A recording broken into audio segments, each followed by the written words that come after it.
નમસ્કાર મારા વાલા વિદ્યાર્થી મિત્રો, સ્વાગત છે તમારું। આજે વિદ્યાર્થી મિત્રો વાત કરીશું ધોરણ 8ની અંદર આપણી મિત્રો જે નવી સ્વાધ્યાયન પોથી આવેલી છે, જેમાં ભાગ નંબર 1માં સામાજિક વિજ્ઞાનનો પાઠ નંબર 1 ભારતમાં યુરોપિયનો અને અંગ્રેજી શાસનની સ્થાપનાઓ, તેના વિશે મિત્રો પાના નંબર 94 થી 100 સુધી જે તમને ભાગ નંબર 1માં પાઠ આપવામાં આવેલો છે, તેનું આપણે સંપૂર્ણ સોલ્યુશન આજે આ વિડીયોમાં કરવા જઈ રહ્યા છીએ।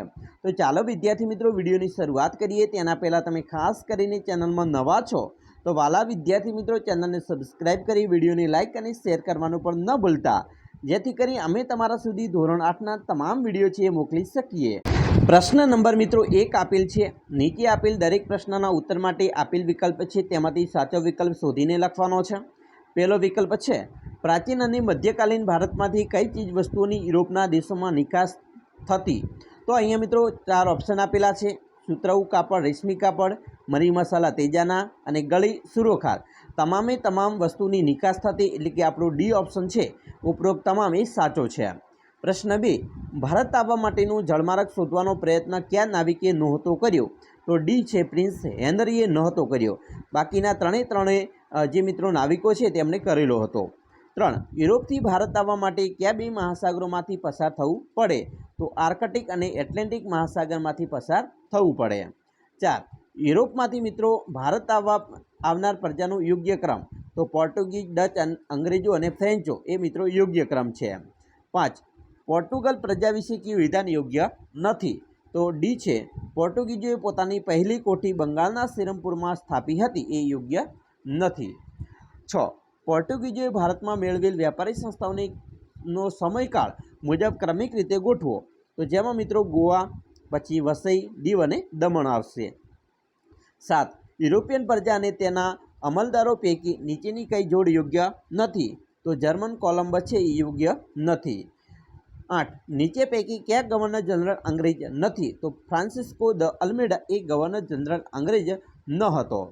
9, 3 પ્રાંતો મળી જે કલકત્તા તરીકે ઓળખાય તેમાં નીચેના પૈકી કયા પ્રદેશનો સમાવેશ થતો નથી? તો મગધનો સમાવેશ કરવામાં આવતો નથી।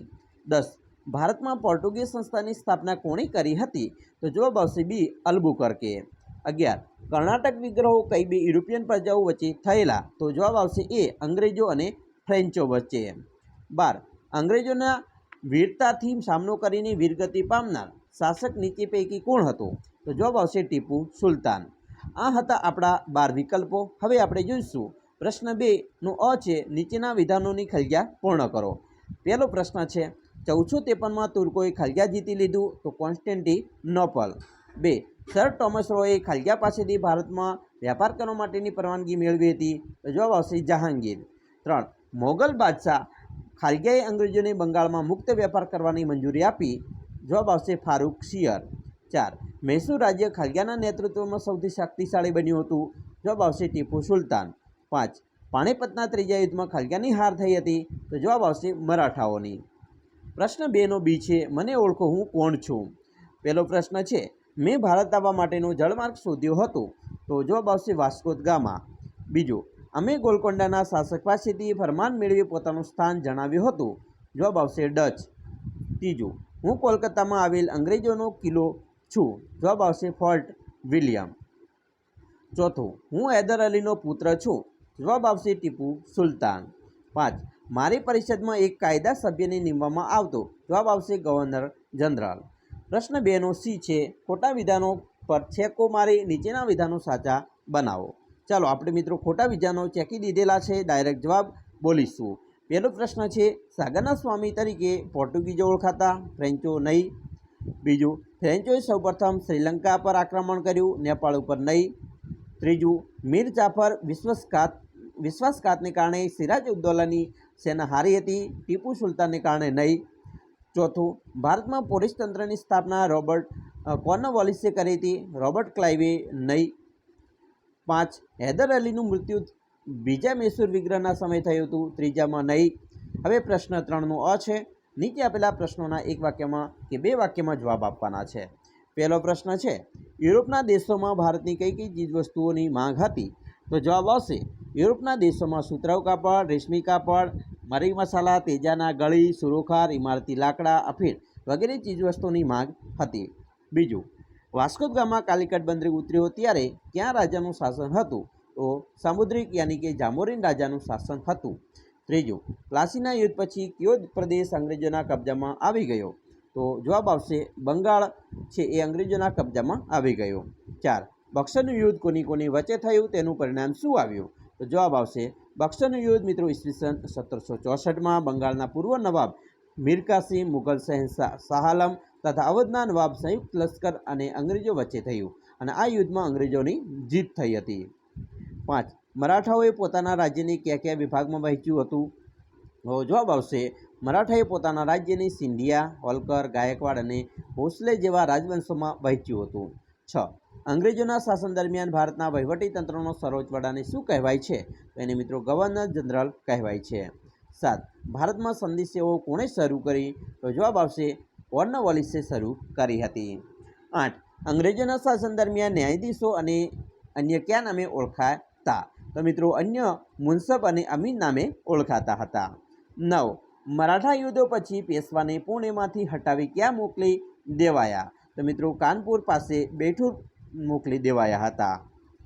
10, મૈસૂરમાં હૈદર અલી પહેલાં કયા વંશનું શાસન હતું? તો મૈસૂરમાં હૈદર અલી પહેલાં વિજયનગર સામ્રાજ્ય એટલે કે તુલુમ વંશનું શાસન હતું. પ્રશ્ન 3નો બી છે યોગ્ય જોડકા જોડો.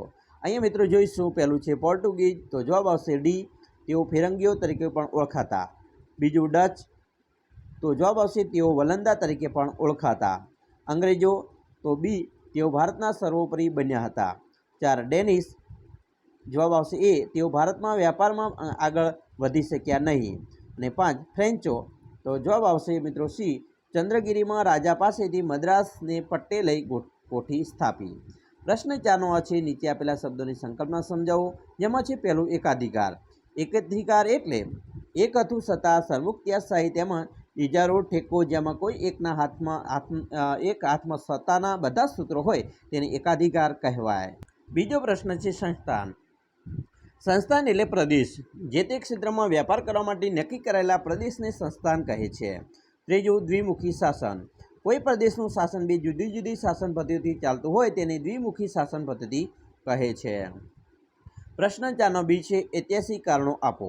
પહેલું, પ્લાસીના યુદ્ધમાં અંગ્રેજો સામે સિરોજદૌલાની હાર થઈ, કારણ કે તો જવાબ આવશે મુર્શિદાબાદ પાસે આવેલા પ્લાસી નામના સ્થળે નવાબના સેનાએ અંગ્રેજોનો મુકાબલો કર્યો, પરંતુ મીર જાફરના વિશ્વાસઘાતને કારણે સિરાજઉદ્દૌલાની હાર થઈ. બીજું, અંગ્રેજો ભારતમાં સર્વોપરી બન્યા, કારણ કે જવાબ આવશે પ્લાસીના યુદ્ધ પછી મિત્રો સમગ્ર બંગાળ અંગ્રેજોના એકાધિકારમાં આવી ગયું. બક્સરના યુદ્ધની અંગ્રેજોને બંગાળ, બિહાર અને ઓરિસ્સાના અધિકારો પ્રાપ્ત થયા. ત્યારબાદ મૈસૂર વિગ્રહમાં પણ અંગ્રેજોની જીત થઈ. મરાઠાઓની તાકાતને પણ કચડી નાખવામાં આવી.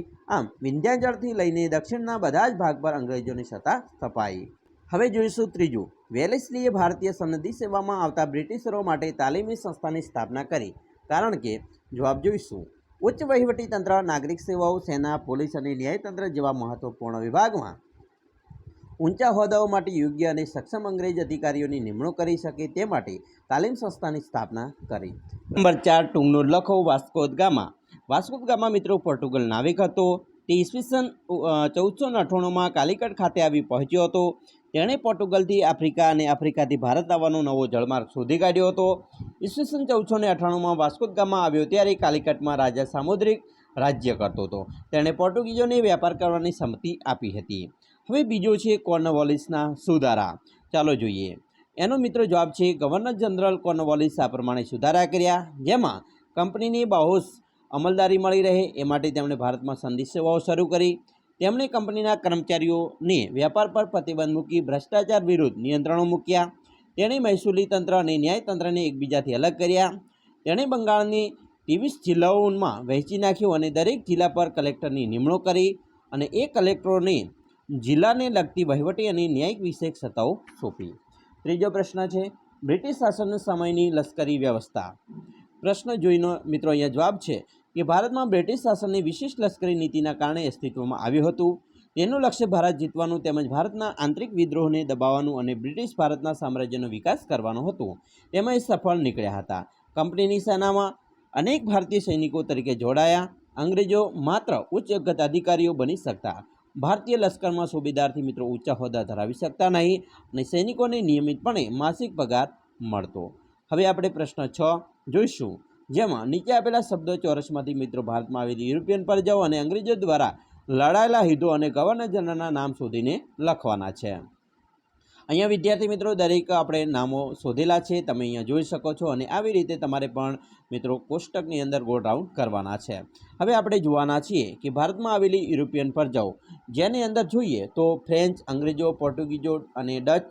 પછી ભારતમાં અંગ્રેજો દ્વારા લડાયેલા યુદ્ધો, જેમાં પ્લાસી, બક્સર અને કર્ણાટક વિગ્રહ, અને ભારતના ગવર્નર જનરલ જેમાં રોબર્ટ ક્લાઇવ, કોર્નવાલિસ અને હેસ્ટિંગ્સનો સમાવેશ કરવામાં આવે છે. આ હતું વિદ્યાર્થી મિત્રો તમારું જે પહેલા પાઠનું સોલ્યુશન. આશા રાખીએ છીએ તમને આપણો વિડીયો ખૂબ જ ગમ્યો હશે, અને વિદ્યાર્થી મિત્રો વિડીયો ગમે હોય તો લાઇક, શેર અને સબસ્ક્રાઈબ કરવાનું પણ ન ભૂલતા.